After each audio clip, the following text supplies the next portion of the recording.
Hi, uh, thank you very much for watching once again. Please subscribe, comment, share the video, and if you like it, just give it a thumbs up. Now, what is interesting is that this gentleman known as William Somei Ruto is in Uganda. It's not the first time he has been in the country. He has been here. For those of you who have been following politics regionally, especially Kenyan politics as well as Ugandan politics, he has been coming to the country quite a number of years now. He came when he was still the member of parliament, and then he came in the 2016 election while he was vice president and campaigned for Museveni in eastern part of Uganda. And then he came recently, I think in 2019, to launch the William Ruto Institute of Leadership at Makerere University, where they even laid a foundation stone, but nothing came of that. And it seems that Ruto is now becoming more Ugandan than he is Kenyan, which is quite interesting. Now, personally, my own understanding of the situation is, okay, let us first understand what is happening. Now, Ruto came to Uganda yesterday, and he went with Museveni in laying another foundation stone. This is the second one. The first one was for his leadership institute in Makerere that never happened, and Museveni contributed 10 million Kenyan shillings, like they say. Ugandan shillings was around 100,000 US dollars. Now, today he laid another foundation stone. I don't know if this one will actually work, but it is really interesting if these are not publicity stunts. Ruto says on his Twitter that the deputy president of Kenya accompanied President Museveni in laying of the foundation stone for the construction of the biological drugs and mRNA vaccine manufacturing facility in Matuga, Wachiso district. Now, this is what is interesting for me. I personally have nothing against Ruto. I don't want to delve so much into Kenyan politics as well. But for Ruto supporters who maybe follow this page, this is really interesting. And I think here Ruto lost a lot of marks because there are so many contradictions, and something that he entered, he should have done his due diligence before being part of this kind of sham stuff. We all know that Museveni is also struggling for international recognition. He has failed to handle the pandemic, and actually he's now becoming a hermit in the country, to the extent that people are now announcing him dead every day and night. People are saying, oh, Museveni is dead. Now, was this a stunt from Museveni to show that he's still alive, to go and commission a so-called facility that is non-existent and that is not even likely to kick off? And with that, he welcomes Samuel Ruto to be part of it, William Ruto to be part of it. Well, we shall find out. But here is the thing. Now, these are the pictures that Ruto took with Museveni and the facility. Now, that is it with the Professor Nara Sharaz. This gentleman is called Professor Sharaz. And then this one is called Wamboga, who is this gentleman you see in the suit next to the man in the hat. Now, Ruto should have known better, because this facility is a scam. These two guys were here in Uganda a year ago, and they said they had the treatment for COVID, number one.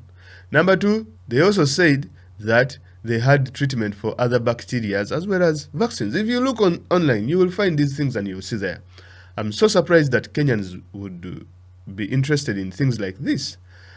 Well, we have Covidex already. I don't know why Ruto wouldn't go for Covidex rather than go for something that is still under kind of construction. Now, this guy he deals in herbal stuff that they use to treat vaccines, and none of their stuff has been proved to be working. You get it? But now they are building a facility first, and then they are going to start producing vaccines whatever, and then they will see if they work. Such is the mindset of Museveni's investments as well as the mindset of Museveni's people. Now, this thing has the hallmarks. I don't know if Ruto is a person of credibility, high credibility, but I would hold him with high respect in terms of credibility. My Kenyan brothers and sisters who watch me can let me know. But he should have done his due diligence on this matter, because Museveni will trap you and make you fall into something that you do not understand. And this is what exactly he has done to Ruto. The same thing he did to Mufti Menk. They brought Mufti Menk in Uganda, and then Museveni took him to his home in Rwachitura wearing military gear. A year later, 6 months later, a major general in Uganda's military an attempted assassination is made on his life, General Katumba Wamala. Guess who they started capturing first? Muslims. And when we told the Mufti Menk to speak about the plight of Muslims in the country, he never said a word. Well, we do understand, but even not attending or not coming to meet the guy, it is a sign to show that, look here, if you do not change your behaviors towards Muslims, I'm not coming to your country. But by coming to the country, you're giving the gentleman legitimacy to continue persecuting Muslims in a particular state. Now, William Ruto, I believe, being a vice president, I do think that he is a person of credibility. And I'm so surprised that he is getting engaged in Museveni's shams and scams. Because look here, a year ago, they launched a foundation stone for the William Ruto Institute of Leadership in Africa, whatever, at Makerere University. Really? A William Ruto Institute of Leadership? And Museveni even contributed money. Okay, Ruto should have asked, how far with my Institute of Leadership? Now, maybe these things have two things. There are two scenarios that are happening here. Either Museveni is playing Ruto, or Ruto is part of the game that Museveni is playing in the region. Like, these two are part of the game. Now, because look here, Museveni and Ruto go way back. And if you look quite closely in Kenyan politics today, they have something. Ruto is going to stand for president come 2022.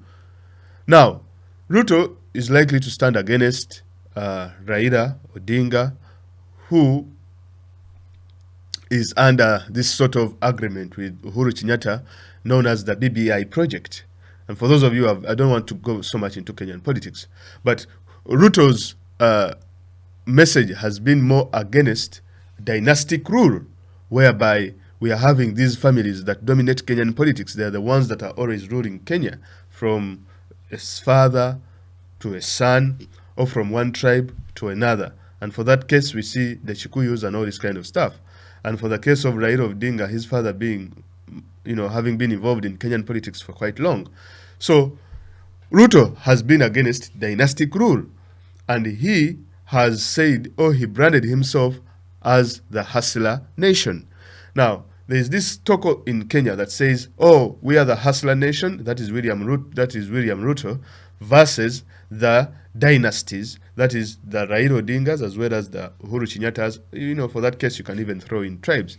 Now, Kenya is a country that has been having turbulent politics as well, in terms of tribal and ethnic conflicts, the ethnic politics, and it can really, really get bloody if at all it's not well handled. And so, by creating these sorts of labels of hustlers as well as dynasties, it is something really interesting. Now, William Ruto should have known better that in Uganda you cannot fight a dynasty in Kenya and then come up and prop up a dynasty in Uganda. We are not going to allow that, because even if you have support, Ugandan support, like Ugandans, even if some of them can support you and all this kind of stuff, but one thing they cannot agree with, that is what politics is. Like, you can't tell me, okay, you look here, guys, William Ruto wants to be president, blah, blah, blah, so he has to do whatever he can, even if it means to code you up or to rub shoulders with the autocrats and dynasties in Uganda like Museveni's. Now, you will tell me that how is Museveni a dynasty? Look here, Museveni is a dynasty in making, in terms of tribe, as well as in terms of his son, Muhoozi Kainerugaba, who is now the third in command of the UPDF, Uganda Armed Forces. He is the commander of the land forces. Now, in Uganda, we know very well that a commander of the land forces is more powerful than the CDF himself. He can command troops and take troops without the knowledge of the CDF. And this gentleman, Muhoozi Kainerugaba, being the third in command of the armed forces, we know very well Museveni is trying to prepare him to take over the country. And we know very well that Museveni is preparing another person to succeed him. Two things are likely, either his son or someone from his tribe. That one is very much aware. Now, if you don't believe me, here is an article that says hustlers. Ruto says 2020 will be hustlers versus dynasty. This is according to the Standard Media, Kenya. Deputy President William Ruto has reiterated his stand that the 2020 elections will be a contest between dynasties and hustlers. Speaking 3 days after the cabinet reshuffle that saw his ally kicked out, Ruto said it was time for President Uhuru Kenyatta and the ODM leader Raila Odinga to support someone else for that top seat. Quote, the Kenyatta and Odinga families have been in power in the past, and it is now time for a hustler like me to lead the country. He told a group of Taita Taveta leaders on Friday, quote, I have been fought left and right, but this will not distract me. This will not distract me from seeking presidency. He also vowed that supporting Uhuru and Raila's past presidential bids is not willing to support anyone else for that top post. It is my time, and that is why I'm asking Taita Taveta leaders to help me ascend to power, he said. Also in the DP's crosshairs were Interior CS Fred Matiinga and Evolution's Eugene Wamalwa, who have openly supported the BBI. Ruto's allies hit at Matiinga and Wamalwa for firming partisan political interests despite being civil servants.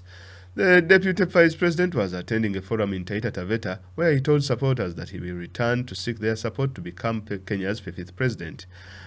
So the key word here is the fact that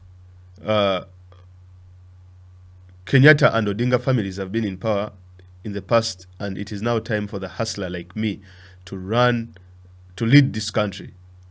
So the dynasties of Kenyatta and Odinga have been in power for a long time, and now he wants a hustler like him to be in the country. Now, I thought that a hustler should support a fellow hustler. We never saw William Ruto in Uganda. We never saw William Ruto condemning the acts of killing Ugandans by Museveni and his regime. Museveni literally has lost credibility internationally. And last year, he killed on November 19th and 17th. He has a rope around his neck where he murdered over 60 people in the country. Now, William Ruto, I know he has been to the ICC because of the violence that happened in Kenya a couple of years ago and some other politicians. Him, as a student or as a person who has been who has seen such kind of, how elections can turn violent, he should have used that as an opportunity to condemn the violence that had happened in Uganda, where innocent citizens were killed. Pregnant women, a child as young as 5 years were shot in the head. For what? Absolutely nothing. And this is the person that Ruto always comes and says, oh, Museveni is the best leader in Uganda. Absolutely ridiculous. And I'm really, really, really disappointed in this gentleman known as William Somai Ruto. Ruto is really interesting if you go and look into him and Museveni. That's why I made a statement earlier on that it is two things. It is either Museveni controlling Ruto, or it is Ruto and Museveni being in cahoots together and having their dealings together and have signed up to fight for each other in case each and any one of them is having trouble here and there. So let us go back way in time on one of the articles where the Standard Steel in 2011, that is when the relationship between, it must have gone a wee bit back, but this is when the relationship between Ruto and Museveni started. They said, why is Ruto quoting Museveni and Chikwete? Chikwete is the president of Tanzania. Eldoret North MP William Ruto wants to portray himself as a credible presidential material to Presidents Yoweri Museveni of Uganda, this is 2011, and Jakaya Kikwete of Tanzania. Ruto led a strange mix of ministers and MPs to see the Ugandan leader at his Rachitula farm in Mbarara, where he keeps over 400 long-horned Ankole cattle. Neither Museveni nor Kikwete committed their support to his cause, but advised the group to focus on reconciling the country. An MP in the group said Ruto has asked Museveni to arrange for him to meet Kikwete, and he agreed. The suspended high education minister left the country with ministers Ali Charau Makwere and Samuel Poghishio on Thursday morning for Uganda, where they met President Museveni. They then moved to Tanzania the following day for a meeting with President Kikwete at State House, Dar es Salaam. Ruto's team included former Speaker, blah, blah, blah, blah. Museveni's quoting of Kenyan politicians has gotten tongues wagging lately, with speculation that he is trying to see where the wind blows so as to decide to whom to back in next year's race to succeed President Kibaki. Kikwete was part of the mediating team that brought President Kibaki and Prime Minister Raila Odinga to the negotiating table in 2008 after the post-election violence rocked the country and was mainly to discuss regional politics. The rivalry between Raila and Ruto has picked up lately, with the latter appearing on a popular comedy show and so on and so forth. So this is one of the... okay, now let's go on here. Insiders say that Museveni is uncertain with the frontrunner status of the Prime Minister of the PM in the race to succeed Kibaki, as evidenced by successive opinion polls, despite recently hosting the PM as a state guest, and that Ruto is keen to exploit Museveni's indecision. But other than Raila, Ruto faces a legal hurdle in form of the ICC that hangs over his presidential plans. The ICC accused him and 5 others of serious crimes against humanity and hearing to decide whether or not to confirm the charges that are due on September the 1st. Now, that is really interesting. You can go and read this article and you'll see more. Let me finish up with this. At the meeting with Museveni at the latter's Rachitula farm, sources say that Ruto gave details to the Ugandan leader on the status of his political relationship with Uhuru Kenyatta, Eugene Wamara, and Kalonzo Musyoka. It is also emerged that Charau Makwere has since gained prominence in the Ruto camp after Tourism Minister Najib Balala was said to have reconciled with the PM. On Sunday, Kazungu Kambi said they indeed met Museveni at his Rachitula for 3 hours, where they took lunch together before holding a closed-door meeting. Now, this is really interesting. So, is Museveni Uhuru's mentor? Is Museveni Ruto's mentor? In that, Ruto has, stuff to say about Kalonzo Musyoka as well as Uhuru Kenyatta. And the first person he runs to is to Museveni, dashing out each and everything between them, between all these politicians. So we all believe now, don't be surprised that Museveni is in the politics of Kenya, whereby this gentleman, Ruto, has been communicating and having discussions with him and talking about everything that is happening in real time in Kenya, which is really interesting. That look here now, I'm the vice president, but this and this is going to happen. This and this is going to happen. Now, no wonder we have been seeing trade wars that are happening in the country. We have been seeing Ugandan maize issues and all this kind of stuff. So we now do understand what is really happening, because Museveni is indirectly meddling into Kenya's politics, as well as Kenya meddling into Ugandan politics through its vice president known as Ruto, who is not coming out to condemn the actions of Museveni. We do believe that if something is right, give it an applause, right? You can back it up. But if something is wrong, come out and speak. That is what we want, that consistency. If you are against dynasties in Kenya, you should be against dynasties on the entire African continent. You cannot be preaching African Pan-Africanism in Kenya and saying that East Africa has to come together, that, oh, Africa is good, Africa this and this and that, and demonizing whites. And then all of a sudden, at your neighbor, I've never seen this. I don't know about this Ruto guy, but I've never seen anything like this happen before. Now, to take you back a wee bit on how Kenya through its vice president is literally meddling into Ugandan politics. Because and meddling on the side of the oppressor, on the side of a martyr, an autocrat, as well as a dictator. Now, this was in 2015, like 6 years ago. The Ugandan opposition sees Kenyan leader Ruto's visits as meddling into their affairs. Ruto, this is really too much. You either run for president of Uganda or you run for president of Kenya. But this system of you coming, launching institutes, I mean, there are so many Kenyans that we could really open leadership institutes in their names. There are so many Kenyan Pan-Africanists and people of that sort that we could mold an institute out of. Really, come on. I wouldn't even put a Uhuru Kenyatta Institute in Uganda. Right? I wouldn't put it. I wouldn't put a Ruto Institute in Uganda, no. I would look for just someone who has not even been a president of Kenya.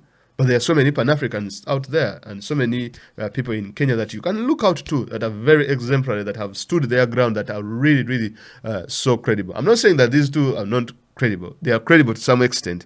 But because of some of these things that have been happening, the challenges they have had, their leadership, I don't think that a leadership institute in the name of William Ruto, surely we should have Kenya should have sent us someone other than Ruto. Now that is the problem when you're having a dictator like Museveni. He comes out today, he gives Gaddafi a PhD, a doctorate. He comes out today, he gives William Ruto, he names an institute after him. Like, that is the power of Museveni. That is what it means to live in a dictatorship, right?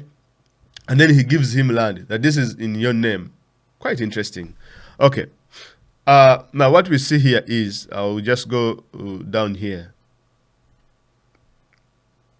The opposition criticized President Ruto's the opposition in Uganda criticized Mr. Ruto's presidency at the rally where he urged the crowd to vote for President Museveni because he is the best person to continue leading Uganda. This is 2015. A vice president of a different country telling Ugandans to vote for President Museveni.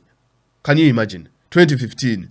Ruto, that is Ruto. I don't understand his regional politics. He might be good in Kenya and he might be a darling to many in Kenya, but regionally or internationally or Africa-wise, he's very poor. His politics is not calculative and he doesn't know how to read the situation. You cannot prop up an unpopular dictator who is a murderer and say that Ugandans should vote for that particular dictator.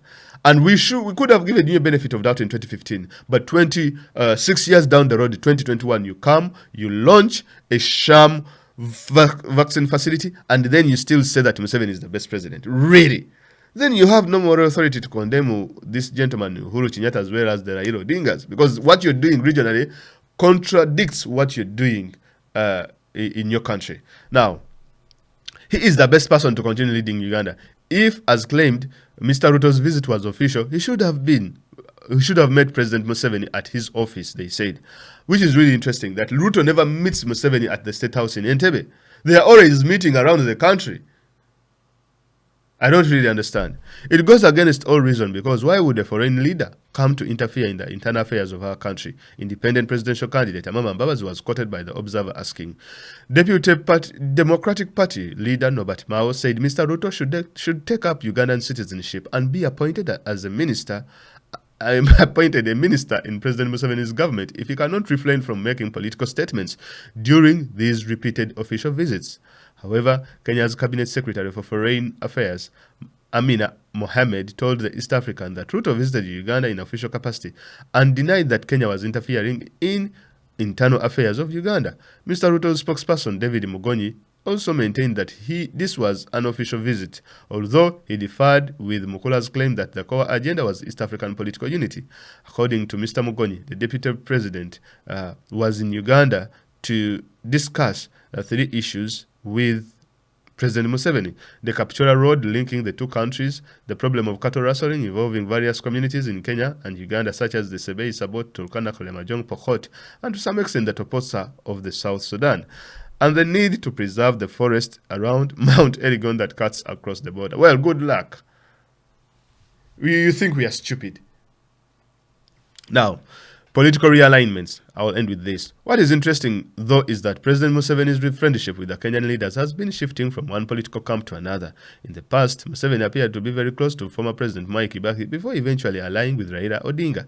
In February 2012, the Ugandan leader met Odinga in the latter's hometown of Kisumu, and a fortnight later, the two met again at State House in Entebbe over the ESC political federation. At the time, President Museveni's calculation was that Odinga enjoyed unrivaled popularity and was a shoe-in for Kenya's next president once Kibaki president ended in 2013. However, political realignments in Kenya ahead of the March 2013 elections saw the birth of the Jubilee Alliance that defeated Odinga's coalition for reforms and democracy code in the presidential race. President Museveni switched gears and backed the Jubilee leaders. He was the first African leader to publicly attack the ICC for indicting Uhuru Kenyatta and his running mate over the alleged crimes in post-Kenyan violence.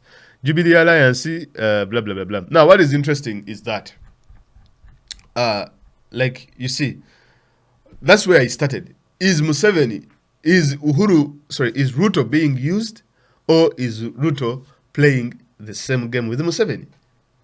I think that explains it, because Museveni's realignments have always changed.